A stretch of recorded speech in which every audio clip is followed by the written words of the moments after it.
Hi viewers, welcome to my channel.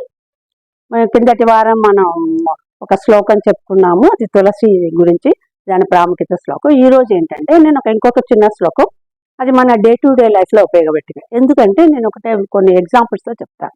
ఇప్పుడు మామూలుగా మనం పొద్దున్నే లేస్తాం అనుకుంటే ఆడవాళ్ళు లేచి చేస్తూ ఉంటే ఏ పాల కింద పడిపోతుందో, లీటర్ పాలు కింద పోతాయి. అయ్యో ఇవాళ పొద్దున్న లేచి చివరి మొహం చూస్తాను, ఏంటో శకునం ఇట్లా పాలు పడ్డాయి అంట. లేదంటే మన వాళ్ళు ఉద్యోగస్తులు ఆఫీస్కి వెళ్ళాక పుట్టి పుణ్యానికి వాళ్ళు ఎవరి మొహం చూస్తానేమో మా బాస్ అనవసరంగా మాట అనిపించుకున్నాను అంటారు. లేకపోతే స్కూల్కి వెళ్ళి పిల్లలు అయ్యో ఇవాళ పిల్లాడు ఎవరి మొహం చూస్తాడేమో శకునం బాధ, పిల్లాడు కింద పడ్డాడు దెబ్బలు, ఇట్లాంటివి మనకు కొన్ని డే టు డే అనుకుంటుంటాం.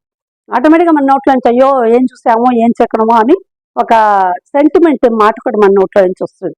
అది జరుగుతుందా లేదా అనేది తర్వాత విషయం. అట్లాంటి సెంటిమెంట్ ఉన్నప్పుడు ఏంటంటే మనకు ఒక చిన్న శ్లోకం ఉంది. అంటే మనకి మామూలుగా మానవులు అన్నాక మన హ్యూమన్ బీయింగ్స్కి మూడే కోరికలు ఉంటాయి. ఏంటది? ధనము, తర్వాత వచ్చి విజ్ఞానము, తర్వాత వచ్చి విజయం. ఈ మూడిట్లోనే మనం అనుకునేది. ధనం కావాలి, విజ్ఞానం కావాలి. ఏదైనా పని మొదలెట్టి ఎలాంటి ఇది లేకుండా కూడా డిసప్పాయింట్మెంట్స్ లేకుండా సక్సెస్ అవ్వాలి కదా, కష్టాల నుంచి మనం బయటపడాలి. ఈ మూడు మనం కోరుకుంటూ ఉంటాం.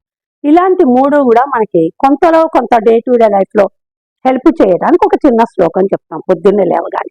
అంటే ఎవరినో చూసాము, ఏదో చేశాము, ఏదో కనపడేది అన్న భయం లేకుండా మనల్ని మనం నిందించుకోం కాబట్టి నా వల్ల జరిగింది మనకి ఒక శ్లోకం ఉందన్నమాట.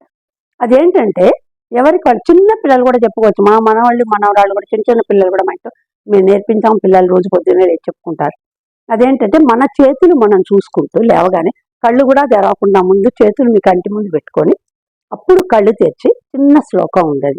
కరాగ్రే వసతే లక్ష్మి, కర మధ్యే సరస్వతి, కరమూలేదు గోవింద, ప్రభాతే కరదర్శనం. ప్రభాత అంటే పొద్దున్నే లేవగానే మన చేతిని మనం చూసుకుంటే ఇంకెవరిని నిందించక్కర్లా.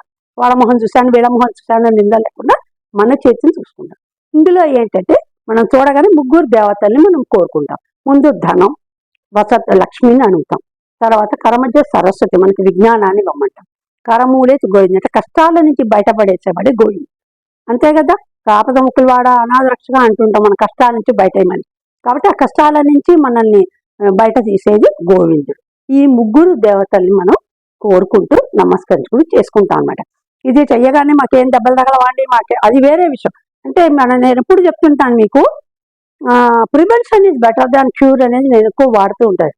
అంటే పెద్ద ప్రమాదం జరిగే బదులు మనం ఇట్లాంటివి చూసుకుంటే ఏమవుతుందంటే దాని తీవ్రతను తగ్గిస్తాడు భగవంతుడు. ఆయన అదొకటే చేయగలడు. డాక్టర్ అయినా అంతే మనకి చేసేది. మనకు వచ్చిన రోగాన్ని తీవ్రతను తగ్గించగలడు, కానీ ఇట్లా చేత్తో తీసి పడేయలేరు. కాబట్టి అలాగే ఇది కూడా ఇది ఒక రకమైనటువంటి వైద్యం లాగా అనుకోండి. ఈ శ్లోకాలన్నీ కూడా మనకు మనసుకు ఒక ధైర్యాన్ని, ఒక కాన్ఫిడెన్స్ని, మనలో మనకు ఒక కాన్ఫిడెన్స్ని, కరేజ్ని ఇస్తాడు. ఇలాంటివి చదువుకొని వెళితే, అట్లాగే పెద్దవాళ్ళు ఉంటే దండం పెడితే వెళ్తే మంచిది అంటుంటారు పెద్దవాళ్ళు. అన్నంత మాత్రాన వాళ్ళు మనకేం జరగకుండా చేస్తారని కాదు, బట్ కొంతలో కొంత మనకు ఒక కరేజ్ ఉంటుంది, ఒక కాన్ఫిడెన్స్తో వెళతాం. కాబట్టి ఎక్కువ మనం బాధపడదు. ఏదైనా ఒక చిన్న తప్పు జరిగినా కూడా ఎక్కువ బాధపడకుండా ఉంటాం. అందుకని మన ఒక మనసుకు ఒక ప్రశాంతత ఇవ్వడానికి ఈ శ్లోకాన్ని చదువుకుంటే బాగుంటుంది అని మీకు అందరికీ చెప్పాలని నాకు అనిపించింది. మీరందరూ కూడా చదువుతారని, మీ కుటుంబం అంతా కూడా బాగుండాలని కోరుకుంటూ సెలవు తీసుకుంటాం.